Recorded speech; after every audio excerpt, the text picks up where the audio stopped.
You're listening to Not the Sermon with Eric and Jamie. And welcome to 107.1 Kiss FM with your host, J-Mo. I don't know where the horn is. With your host, J-Mo and E-Rob, coming to you live this morning. The traffic is light, heading northeast on... Well, how come all people on the radio... You ever heard the traffic report? Yeah. It's like... When you're heading northeast on Park Boulevard, you'll see that there is a pileup. Police are on the way. They're the DJ rejects. Yeah. They all have sinus infections. But no, they don't have a nose. There's a group of noseless people doing this. Now, you said J-Mo and E-Rob, so I haven't had a nickname for you all this first season for Not the Sermon. You've called me J-Mo on and off, which I like. I'm cool with that. Yeah.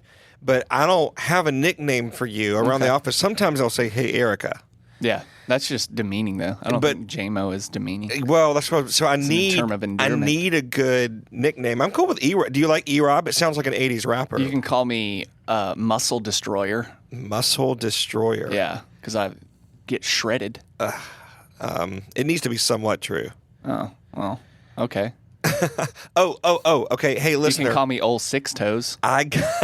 I got Eric real good. A couple weeks ago, we were hosting the National Day of Prayer at our church.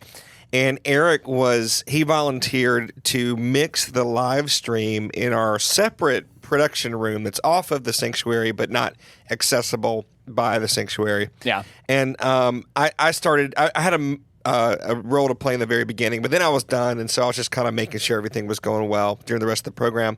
And I thought, I'm going to mess with Eric. And so I flung the door open to the production room. It's just Eric by himself. Yeah.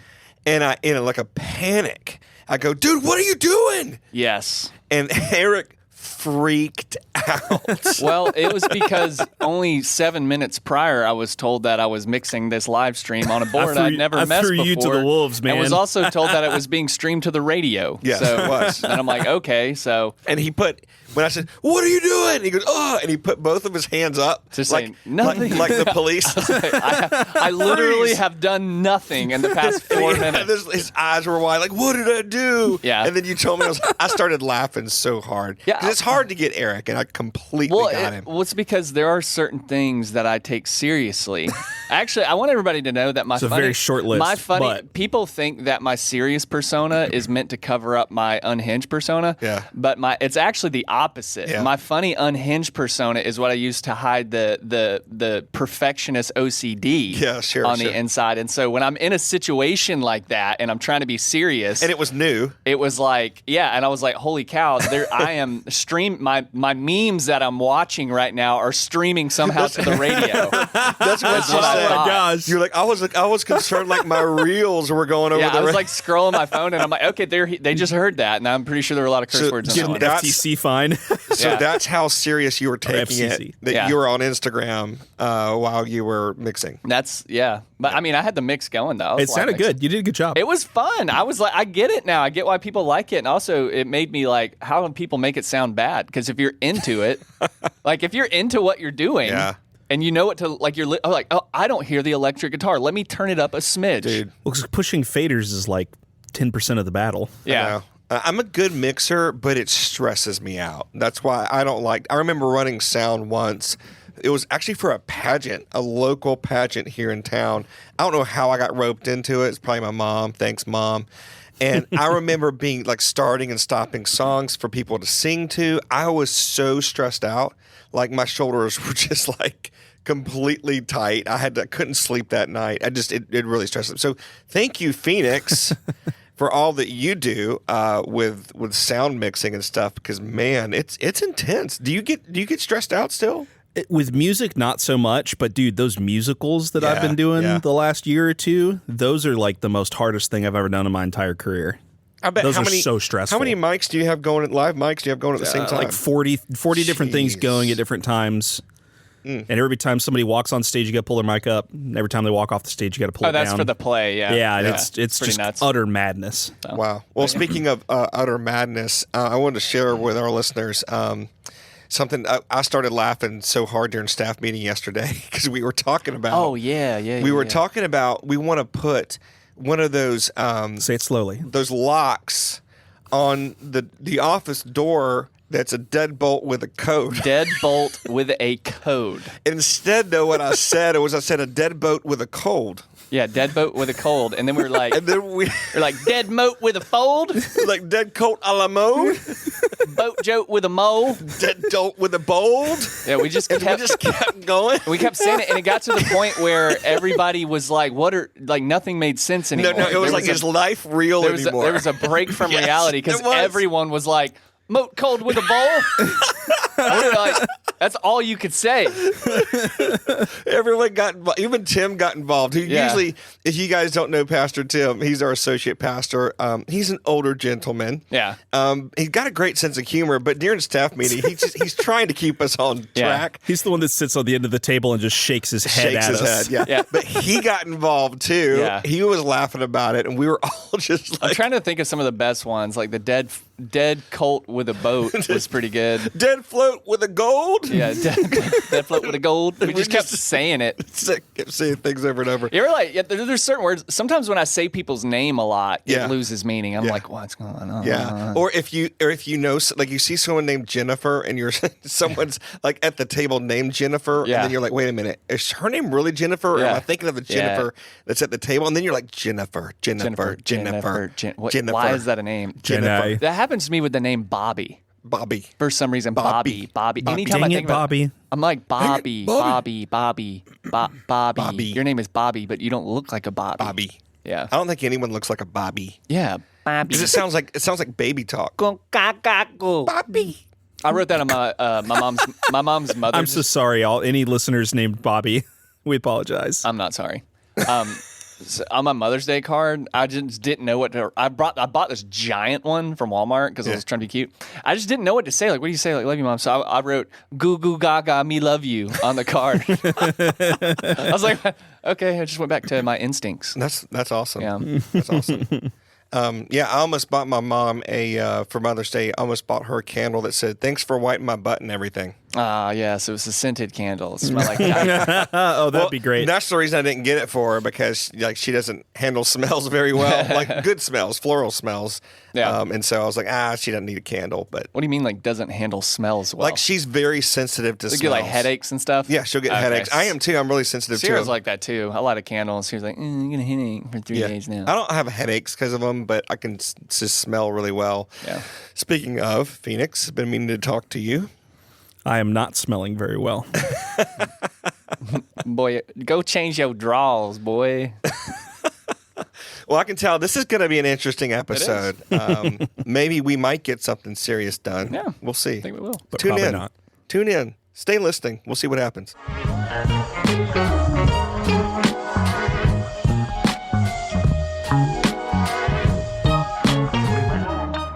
Dragonfly in the sky. I can go twice as low. Just take a look. It's in Eric's book. The Eric's Edumakation. Eric's We can't do it anymore. It's copyright. You gotta, It's a parody. you gotta do the. It's like the doom doom doom doom doom doom. That whole Doom, doom, lawsuit. doom. Yeah, they had we had 2 more beats in We ours. had an extra doom in there. Yeah. So we haven't done this segment in been a little while. It's Is that because you're no longer educated? I'm edumacated. I'm actually finally, Eric's Edumakation, for those of you that don't know, Oh, thank you for explaining. is a segment where I take what I'm currently learning in school and give it to you guys for free without all the homework. And so, It's piracy. anyways, yeah, so I am finally taking a class that I enjoy. Oh, cool. Holy cow, for the first time in 3 years, I'm enjoying the reading. It's funny, you know what the It's about the red heifer and eschatology. Is that what it's about? Yes. So I'm taking a class. It's an intro to multicultural ministry. So it's talking about not only like me gusta. Yeah. I mean, you like, I guess. I don't know. ESPN Deportes, Izquierda. Burrito y taco. But it's not just about like multicultural ministry, like domestically, even though that's half of it, but it's also about like the gospel in different cultures and stuff like that. I gotta admit, I'm a little surprised that's a class. I mean, I don't know why. Is that a normal class that people would take? I mean, I guess for my degree field. Okay, and your degree field Which is aeronautics. No, it's left-handed puppetry. Okay. Now, I'm actually it's ministerial leadership with a major emphasis in discipleship ministry. So that's probably why it would be in there. So discipleship for other cultures. But anyways, so it's the assignment for this week was literally read this whole book. And so this whole book is called the 3D Gospel. Okay. And was it a pop-up book? I wish it was. Dude, that'd be so cool. Wouldn't that be awesome? One day, it's like you buy this book for a class, and you're like, oh, it's a pop-up 3D book. Gospel, and Jesus is like on the cross. He pops up. He raises up. Yeah. So, but anyway, the class is about or this particular segment that we're in is about evangelizing or sharing the gospel in other cultures. Mm-hmm. And it starts off with basically explaining the three dimensions or the three cultural dimensions that are present in the world. And these are very broad generalizations, but essentially there are three dimensions of culture that we need to be aware of when we're sharing the gospel. And the first one is the guilt innocence culture, which is present mainly in America and in the West, like Europe. Just like a legal framework? So it's a legal framework for the gospel. And so we tend to emphasize, hey, you did something wrong. Right. You are guilty of it, and there needs to be some sort of a punishment or atonement made for that thing that you did. So that's the penal substitutionary atonement. Exactly. And that's kind of where that comes from. And that's how the West is shaped when it comes to the gospel. It's very individualistic. It's about me. It's like I'm guilty and I need atonement. And so Jesus is my Savior. He saves me. Yes. Right. And it's not all bad. It's our culture, right? It's just how we view things. Well, you can definitely read that into Isaiah 53. Yeah, and there's, and the point of the book is that all three of these dimensions are present in the gospel, right? And so that's where we're at. We're in this guilt innocence thing. The second one is the honor shame culture, which is you see that a lot in the Middle East, in India, in Asia, and this is more communal, right? And so their big focus culturally is not individuals; it's about community. Yeah. So that's why you have elders. There's a lot of ancestor worship, right? Because people that are older than you are more important. They have more wisdom, and so you honor them. And also, even things such as guilt and innocence aren't shaped around a particular crime. Guilt and innocence is really about have you brought shame or honor on your family, right? And so that's why, when people get kicked out of families, right? We experienced this in India. We talked to a lot of students who became Christians, and because of that, they were kicked out of their family because they brought dishonor on their family. It's like Mulan. And so in the gospel speaks to that a lot too. I don't think I saw anybody dressed up as a man. Actually, I did. I saw a man dressed up as a woman in India. Oh, that's right.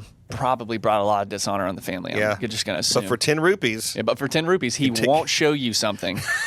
Listener, if you missed our India episode, what was it called? A pair of Twinkies and a Twinkie and a pack of Swiss rolls. Swiss rolls, yeah. So you can go back and listen to that, hear about our adventures in India, and that was one of the stories that made us laugh a lot. So but that's honor shame culture, and that takes up a majority of the world, really. Yeah. And then there's the fear power culture, which is present in areas like South America and Africa, where the focus is not on guilt and innocence. It's not even on honor shame, but it's more about appeasing the spirits, right? So you have a fear of the spirits, and you need to do things in your life that give you power over the spirits. It's kind of like a superstition that there's something out there that's controlling everything, and you have to make sure it goes your way. Exactly. Right? Okay. And so the author of this book, he basically makes the case that in these three dimensions of the world, you have to ensure that your gospel presentation makes sense in this culture. Because if you go to an honor shame culture and start preaching about guilt and innocence, they don't give a rip. Substitutionary theory. And that's why the honor shame cultures are the least effectively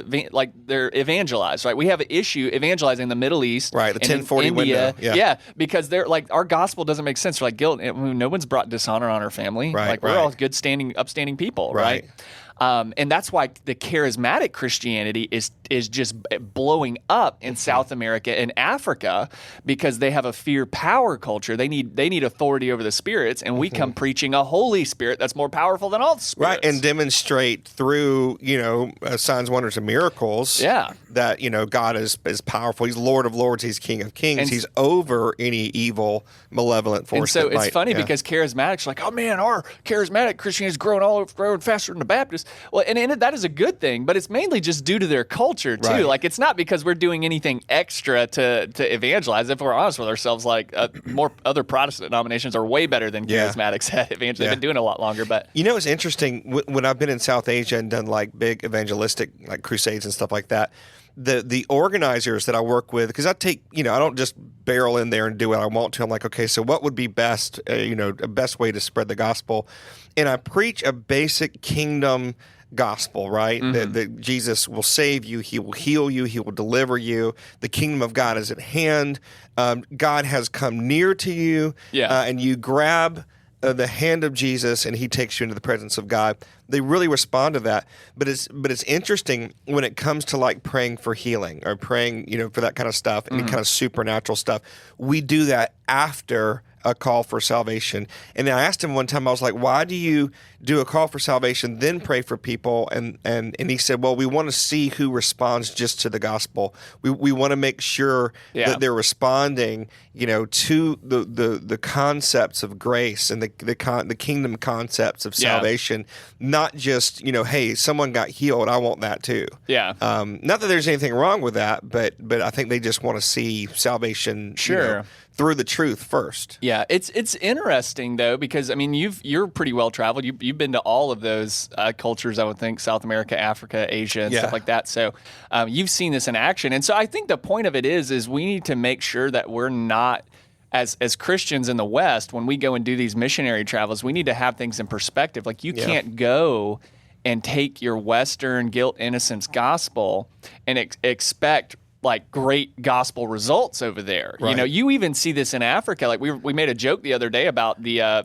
guy, all the people that are starting cults down there. Yeah. But that's a part of their culture. Yeah. But he is a shaman, right? And so he was brought a gospel of power and guilt, innocence, or whatever, and he took that and became basically just a Christian shaman, and now he's the man of God. And so we just have to be careful with that. Yeah. And everybody goes on a journey, right? Like we need to, like in the West, we need to understand culture, shame, and fear, power. And also in the culture of the honor, shame, they need to understand the other two dimensions as well. But I think the class is it's been so insightful because I'm like, holy cow, that makes so much sense in how they worship, where they worship. And, my experience in India, one of the things that I noticed was there was a bit of, I won't even say an obsession, but there was an intrigue with Western culture. Like they thought our culture was the coolest. That's because, obviously the internet and stuff like that. Yeah. But what we both have to understand, both us and them, is they're not going to advance in their country trying to teach a Western gospel. Right. They need to also understand their context. And so, That's really good. And one of my favorite books, and I don't know if you've heard me talk about this or not, but if you haven't read it, you should read it. The Contrarian's Guide to Making Banana Pudding. Yes, that's it. How did you know? Dude, you're so prophetic. Yeah, I saw it on your desk the other day. I noticed you've been into recipes a lot lately. Big time. I've been into in order to save calories instead of making food, I've just been eating. I've been eating the cookbook itself. Okay. Yeah. Lots of fiber. Yeah, high fiber. I noticed your skin has been paler. Yeah. I've been throwing up constantly. I don't know what's wrong. But there's a book called The Celtic Way of Evangelism, and it's about St. Patrick. And he broke the rules. So at the time, the Roman Catholic Church was really just taking over and making other cultures assimilate into the Borg, right? Into the machine, into their way of doing things. You're going to have to do Mass in Latin, and your priest is going to wear this, and this is what we do. And it wasn't working. We're going to have to do Matt and Lassen? Matt and Lassen, yeah, with a cold and a boat.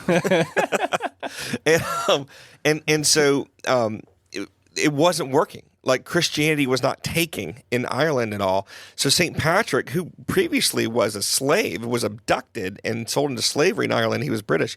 He came back there to minister to the people that under which he was a captive. And he said, no, I'm going to use their own symbology. I'm going to use their own culture to preach the gospel. And so, like if you've seen the symbol, the Trinity symbol. It's on like the New King James version of any Bible. There's like the Trinity symbol. It's like three things in a circle. That's a pagan Irish. What do they call those things, Phoenix? Oh gosh, I don't remember now. Pentagram? No. Keep talking. Anyway, I'll think about you can look it up. Anyway, it's rune. Is that what it's called for real? That's just their symbols in general. Yeah, runes. So anyway, you can see it on any New King James Bible. Like you'll see it's like three. It looks like 3 leaves in a circle. Yeah. And so, but that was a pagan symbol. But what he did, instead of trying to make them assimilate into the way that it was done, in the Roman Catholic Church, he said, "Oh, 3 in 1. Let me tell you about the Trinity. Yeah. Let me tell you about the Father, Son, and Holy Spirit." And so he actually changed the way that Christians reached other lands. Instead of like taking over and forcing assimilation. Yeah. He said, "No, I'm going to go learn your culture and use the symbols, the language, the food, whatever I can use. I'm going to use all of that to teach you about who Jesus is." Dude, it's really cool. That's so good. There's so much diversity in the body, and diversity is good. It is good. I don't need, because I always in my head I'm thinking of this caricature of like, a Protestant college student saying, we're going to raise money and we're going to go to the Philippines and we're going to sing that We Believe song. We believe in God the Father. We're just going to sing it and the whole town's going to get saved and they're going to start wearing suit and ties. I forget who said it. I was at a worship concert or worship event once, and one of the worship leaders was like, "Hey, just so you know, there's not just going to be like a white dude with an acoustic guitar in heaven. Yeah, seriously. Like there's going to be all sorts." And Revelation paints that picture of like every tribe and tongue and nation, ethnicity, worshiping God not in one way, but in their own way. Yeah. In their own unique expression. It's beautiful, man. Diversity is good. So pick it up. Don't know the author's name, but it's called The 3D Gospel. Oh, no author. Okay, great. That's helpful. It's Jason something. I don't know. Oh, Jason something. That's really good. Thank you. Well, they'll have to pay me if they want the whole name. Yeah, or pay Jason. Yeah.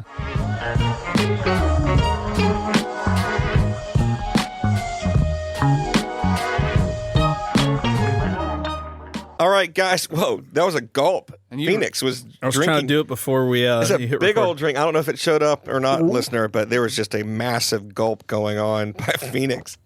That's so weird, man. Thanks for doing that right into the microphone. You ever like drinking something? And Drinking? No one's ever drinking something because it's not a word. Hey, so if Drinkenstein. you are from the South, Jamie is attacking your culture right now. Drinking. But anyways, and you get too big of a gulp, and you're like, "Oh crap! I stretched out my esophagus." you're like, "Ooh, I'm a little worried." It's actually called esophagus. Esophagus. So Esophagus. speaking of mispronouncing things, Yes. This segment is called "So Help Meme God," and this is where we look at different memes, usually Christian memes, and talk about them. And I've got one. I go around the house, you guys, saying this, quoting this guy. It's a guy, he's reading Genesis. You'll hear it in a second. Genesis 1:1, and he has trouble with Genesis 1:1. So go ahead and play that. So before we get into this, I want you guys to know that we send each other reels, right? Yeah. Like, probably on Instagram. And I'm like, "Hey, Jamie, send me your reel so I can play it through my phone." And he's like, "I texted you a URL." I didn't say URL. I said a link. I texted you a link. I sent you an URL. So he starts calling me a boomer. Yeah, I called you a boomex because I'm like, because you can't DM me. Is that too much now? You got to send me a W. It's on YouTube. What am I? He came out and he was like, that www stands for World Wide Web. Was there a link in the DM? No. Yeah, what? I don't know what you said. Like, did he send you an actual link, or did he send you a post? He texted me a YouTube link. Okay, well, that's not a DM if he texted you. I know. That's what I'm saying. That's what he's saying. It's old. It's boomer style. Okay, I'm sorry. I did He not mailed submit. He mailed me a letter. He hand wrote the URL and mailed it to you. and sent it to me. All right, here we go. http://www. Okay, go ahead. So this is the mispronunciation. Genesis 1, verse 1. In the beginning, in the beginning, yeah, in the. Yeah. In the Listen properly. in the beginning, yeah. In the beginning. He's broken. In the beginning. He's stuck on it, man. Someone pat him on the back. Get us some water. In the beginning. He just found his prayer language. So I go around the house sometimes in the beginning, in the beginning. Get whole milk. Whoa, what was that? An ad. Whole milk? Is that what it said? Yeah, I guess. What's funny is under the YouTube URL you sent me, the next video was Xi and Putin make pancakes. Okay. Yeah, so I thought that was interesting. But yeah, poor dude. That's like his brain got someone needed to slap him in the back of the head to like boot it back up. I feel so bad for him. He keeps trying, but he keeps Well, it's because I think what's throwing him off is he's instead of saying in, he's saying ing. So he's like ing the beginging. Ina beninging. His mistake is he says it's like pig Latin. Yeah, beninging. Beninging. And he tries. Oh, and he's just this cute old man. I mean, he's trying his best. I'm proud he kept going for it. Yeah, and he goes, you can hear him. He's looking around, but everybody else is like, he's beninging. Beninging. Keep going. That's how the rest of them would have pronounced it. Have you ever mispronounced anything publicly like that you know of? Yeah, sure. I mean, I can't think of anything off the top of my head, but yeah, I've most definitely. And the worst place to do it for me is on a Wednesday night. The youth? Because the kids, man, they just you'll never live it down. And then, not even that, the adults, like my team. Yeah. Like the kids, they're not even paying attention anyways, but the team will be like, ha! Idiot. And I'm like, God, you want to get up here and preach this? Hey, that's a good way to make sure the youth are paying attention. Dude. Is to mispronounce something easy or say something wrong. Dude, teaching in youth ministry will prepare you for anything, man. It's like playing acoustic in a bar behind a cage. It's just bottles thrown at you. It's funny, you can always tell people who read a lot because they mispronounce words a lot. Yeah. Because they've read them, but they haven't heard them. Or heard them or said them. And I've actually, you aren't that bad at it, Eric, but I have heard you mispronounce a few words, but I know it's because you read a lot. Yeah. And that's just a nice way of telling people you're stupid. No. Like, hey, you mispronounced that word, but it means you read a lot. Maybe your family and friends are, because they don't use those words. So I don't have the opportunity to use them around my family. But yeah, so anyway, that was my meme. The beninging. In the memeing. You have some of the most epic mispronunciations. Wow, Yeah, that was irony. Mispronouncing the word mispronunciation while telling someone else. It's because I read a lot, Jamie. No, it's just because you can't talk. The other thing about like being friends with anyone around here is like when you are talking and you're on a roll or a train of thought, and then you mess up and say pronunciation. They're like, that thought is over. Dude, that's my family. We're brutal to each other. If there's just any mess up at all, like the conversation's over, we're all now laughing at you. Yeah. All right. So Jamie, my meme is to give you a backdrop. It's a pastor, and he seems to be kind of like wrapping up his message. Okay. And we do this at our church, like kind of when you're coming to the end, you like to have the keys player, piano player. Come out there and, just play a little ambient music so you can transition into prayer, Sure. And so this is what's happening with this pastor. Usually in a major key. Yeah. Right. But this pastor is not really happy with the style of music being played. So I'm going to go ahead and hit this. If you guys could play like a sadder song on the piano, that would be great. I don't know if you're like battling depression right now, but if you could not take it out on the keyboard, that would be awesome. 2 Corinthians 9 sounds like the closing credits music to Friday the 13th. That's good. Who's playing that? All right, better. I'm gonna like fling myself off the balcony. I flew through the night and didn't sleep, so if you could play something that doesn't make me want to bash myself in the head with a chair, it'd be great. 2 Corinthians chapter, but in all seriousness, you're doing a great job. 2 Corinthians. This guy just goes for it. That's awesome, like off the cuff stand up right there. It's hilarious because there have been times where I'm trying to close. Like, so we've had a couple new team members on Wednesday nights run our AV, and like I'll be like, hey, will you guys play some prayer music? We're about to, and you could tell what era they're from by what song they tried. Because I'm sitting there, I'm like, all right, we're gonna do some prayer, and it's like they'll trading my sorrows. that or we cut off the giant's head.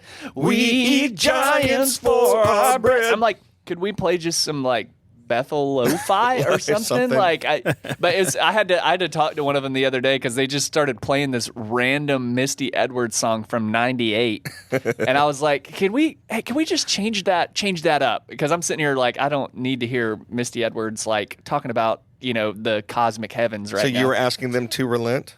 I was please relent on that song. But they wouldn't relent until they had it all. But this guy went for it. Dude, that was hilarious. He's like, I'm not, like, I need something different. Right. I want to bash my head with a chair.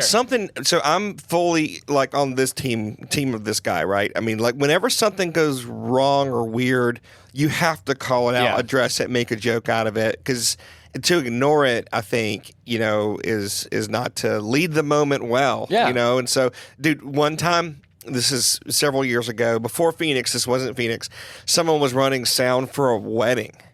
And I had told them, hey, just play some nice piano music. Yeah. And then I go in the back, and maybe I'm with the groom or whatever. I come back out. Dude, it literally sounded like horror movie music. It was like,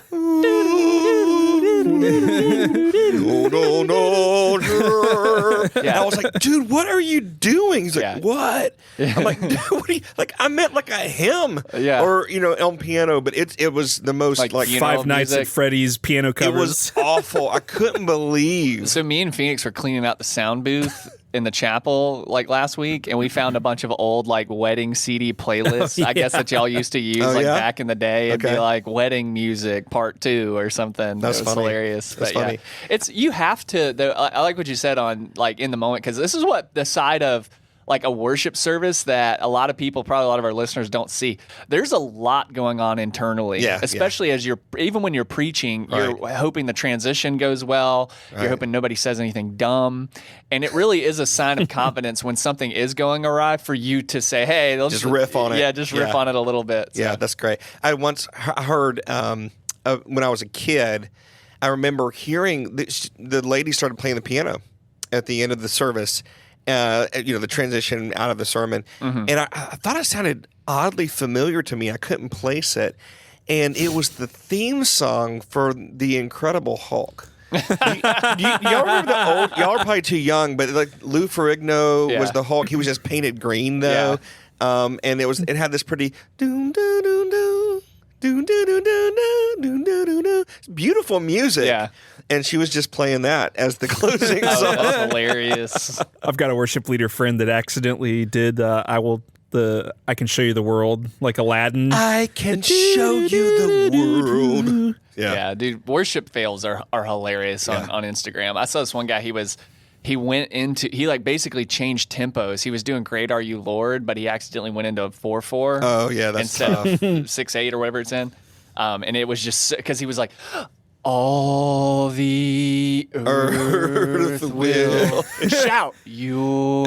He was staying in 'Cause beat, it but wouldn't fit. It wouldn't fit into the. He had to like shorten and lengthen stuff because it wouldn't fit in the 4/4. That's hilarious. Yeah, that's great. That's cool. Good stuff. Good memes. And hey, listener, if you ever come across a funny meme, you could send it to our Not the Sermon. We're at Not the Sermon on Instagram. Yeah, don't email us because Eric's supposed to be checking the email account. Check them. Write the URL out and mail it to us. Let's do a live check right now. Live check. Because like you literally just forwarded something someone sent to us like 8 weeks ago. Okay, looking at it and nothing since April 17th. Come on. Wow, thank you, listeners. Where are you, sermonauts? Email come us. on. Where's our funny songs? Hey, where's our criticisms? Pull off the side of the road right now. Right now. Do it. Put on your blinker. Pull off on the side of the road. Don't even and do it. Do it bring while you're up- driving. And cry Yeah, just voice text it. and just cry. Say, hey Siri, email notthesermon@gmail.com. And then just give us an email. Hey Siri, email not the sermon. Oh yeah, dude, You that'd be funny. make people's phones freak out. Dude, they're a big Bobby Bones, the radio. Oh yeah, the radio guy. Oh, yeah, he host did something guy, like that, Got right? in trouble. This was back before, because now I don't think, like, I'm not going to do it, but if you said, hey, Siri, blah, blah, blah, like, I don't think We both just did it. I don't think they do it now, but this is back when Siri was first Hey getting Siri, popular. show me pictures of Eric Robertson. Oh, God. Ooh, you don't want that. Make sure you have Safe Search on. But no, he said it. This is back when Siri was kind of new. Yeah. And I remember listening to the episode, or Yeah. the show was on.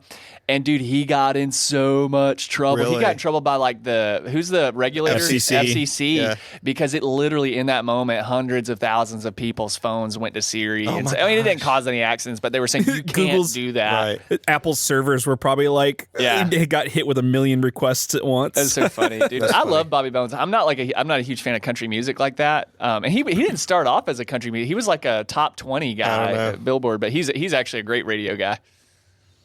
Unlike us. True.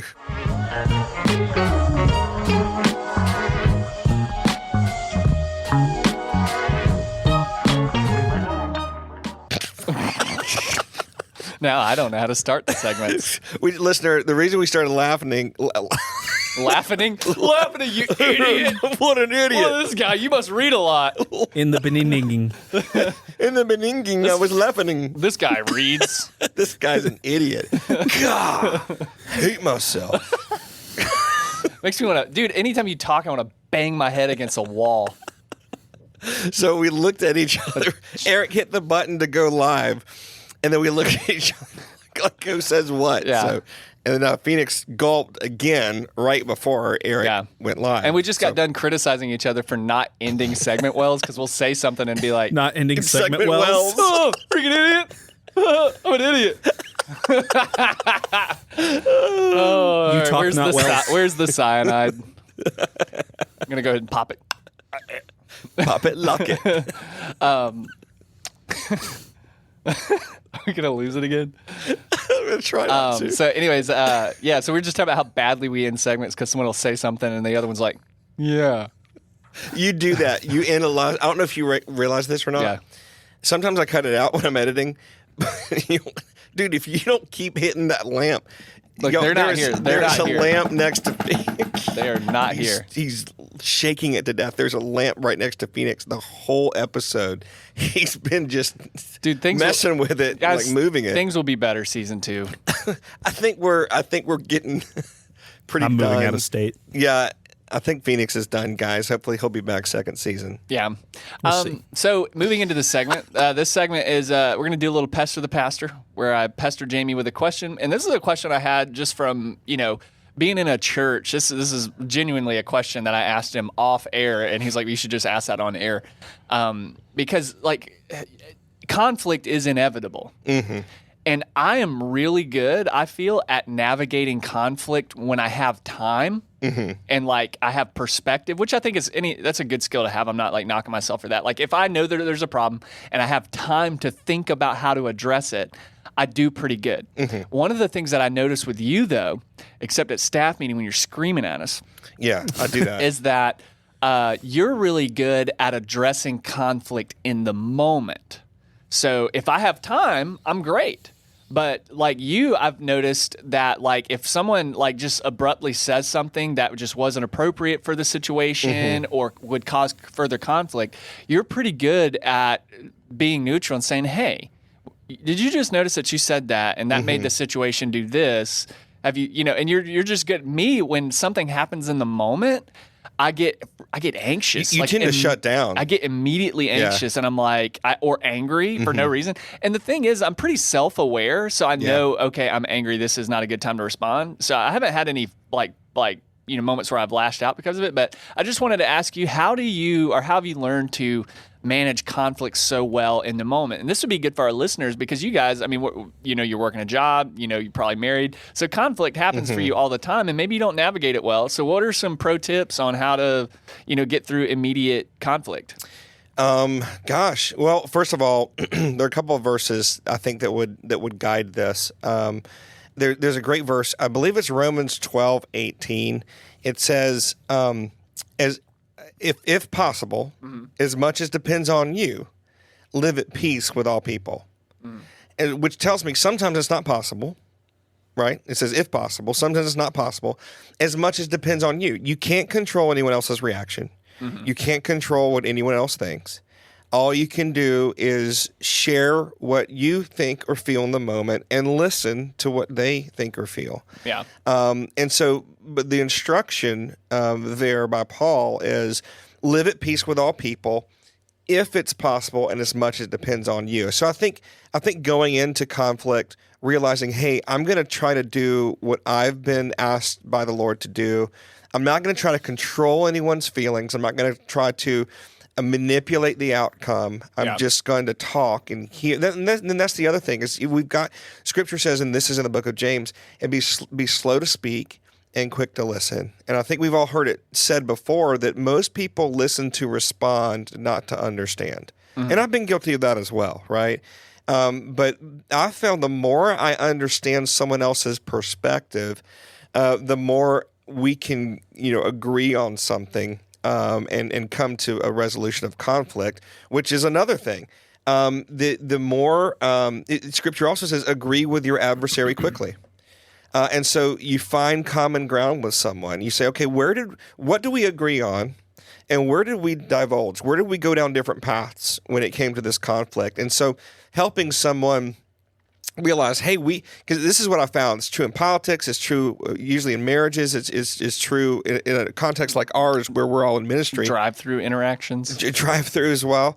We usually agree on the problems. We just disagree on the solutions. Mm-hmm. Like if you think about that, like even in politics, if you ask someone, is it okay for another race to hate another race? Everyone's going to be like, no, that's not okay. Okay, well then how do we solve that? Well, that's where we have political issues, right? That's where it's the solution where we disagree. It's usually not the problem. And so hearing the other person, figuring out why they feel what they feel, why they said what they said. Do they even mean what they said? Mm-hmm. I mean, how many times do we say things we don't really mean? And so because of this, Jesus actually has some really good advice in Matthew 18. It's his verse 15. It says, if your brother sins against you, go and tell him his fault between you and him alone. I mean, and then pour sugar in his gas tank. Right. And then go post about it on social media, right? Some people... That's the next step. Right. But that's what we do, right? And all joking aside, we try to get people on our side. Can you believe what so-and-so said to me? It's because we're trying to tear them down instead of build them up. Right. And we're trying to tear them down because that's the righteousness of the Pharisees. The righteousness of the Pharisees is to make yourself look good by tearing others down. Mm-hmm. It's to say, hey, remember the Pharisees praying? He goes, Lord, I thank you I'm not like that Gentile dog. I'm not like that woman, right? And it was awful. All of his righteousness was tied up in who he wasn't, not who he was. Yeah. And so everyone's tempted to do that. Everyone's tempted to make themselves feel better by comparing themselves to someone else. And so godly confrontation, though, requires that I go to you in private, not in public, not bringing anyone else in, not shopping for opinions from 18 people before I talk. Do you think this was wrong when they said this? I mean, that's, you're just looking to justify yourself. And you should be wearing a shirt during those interactions. Yeah, hopefully. So going to the person in humility. I was dealing with a conflict once and once. Well, in one particular time. and this guy, for whatever reason, he just ticked at me, man. Everything I said he didn't like. Mm-hmm. And he would comment publicly on social media or say things. And I was I'm not ready to talk about our interaction publicly, Jamie. Yeah, this is definitely public. And so I was praying about our interaction with the guy, and I was going to meet with him. And I was praying, and honestly, I was kind of ready to kind of give him the business. Give him the business? Give him the business. Yeah. Like give him a hard time and stuff. And I heard the Holy Spirit say, your authority is only as good as your humility. Ooh. And that's so, good. and is so, God Stephen Furtick? Yeah. And God has a chiseled jawline and a skin fade too. That jaw. And so, I went to the guy, humbled myself, said, hey, look, what have I done? Is there anything I can do? And it ended up being a good meeting, but so I think those are realizing that I'm not trying to I can't solve all the world's problems. Some people I'm just not going to get along with. Mm-hmm. Sometimes I'm going to make a mistake and say the wrong thing, and then I need to apologize. Yeah. But being quick to listen, slow to speak, being willing to put in the effort, doing what Jesus says, which is go to the person first, then take one or two more, then go to the church if it's even beyond that. So anyway, I've talked a lot, so I'm going to stop. But that's kind of you have. That's kind of my thoughts on how to resolve conflict. That's really good. I've read something recently, like when you're having poor interactions with someone, or maybe someone is acting a certain way towards you, and your initial thought is like, how could they say that? Mm-hmm. And the question should be, why would they say that? Right. Because how could they say that is like, it's aggressive. It's like, how could they say something like that? It's incredulous. But when you ask why would they, you're digging a little bit deeper. That's good. So at what point in this person's life what have they gone through? What are they going through that would make them think this particular way? Right.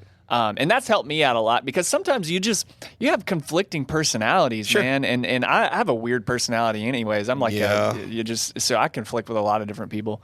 And so that helps me to kind of think like, well, why would they say that? Well, it's because, Eric, you're being a butthole right now. Well, and I've heard someone say, a pastor said once, if you find yourself thinking or hear yourself saying, I don't know why those people do that, then you're the one with the problem. What do you mean, those people? Well, yeah, exactly. Those people like that.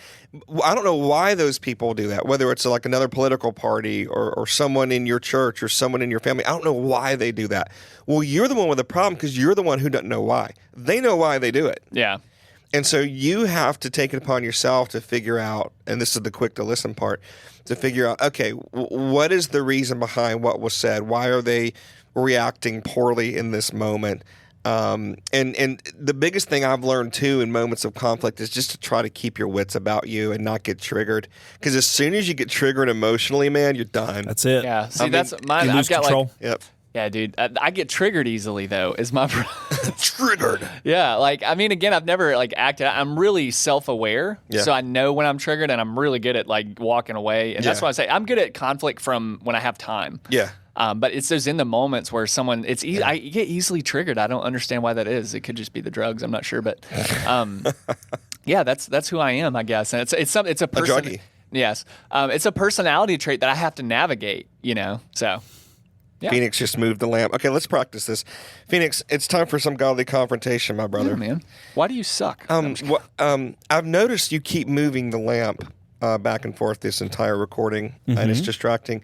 Would you be willing to stop moving the lamp so that I'm not as distracted? What do you think? No. I just fixed it. See, the problem is it was loose, so it was wobbly. Still loose on the top. Thank you, IKEA. And you're still loose on the top, and you're still moving it. So now is that better?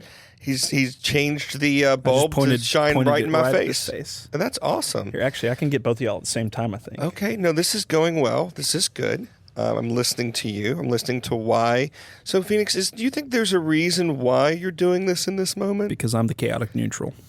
The chaotic neutral. What does that make you, Eric? I don't know. That would be a good. I think we're all chaotic neutrals. Yeah, that's the problem. So. Yeah, that's why we like. Yes, it's like we're not bad. We're all just chaotic. That's the problem.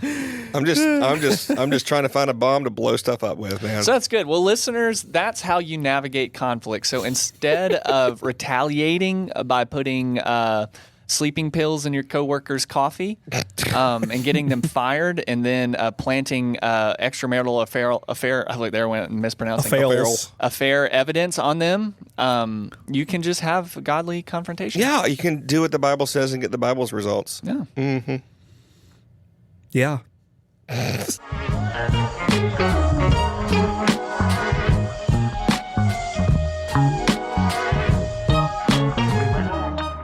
All right, guys. Hey, thank you for listening to episode 29 on NPR. We pray that it's been a blessing to you. We pray that you had a couple hearty har-hars and a couple of praise the Lords, all mixed in together. Comedy and theology. I hope you've had a couple.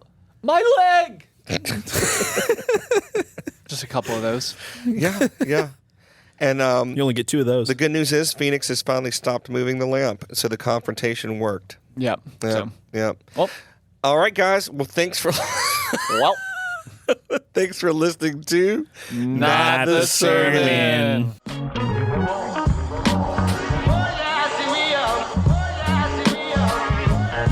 Thanks for listening.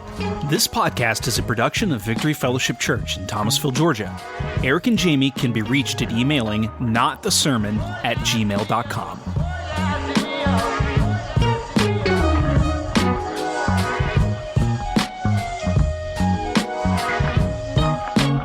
Father to the fatherless, defender of the little kids, gracious and compassionate, wasn't, isn't, always been.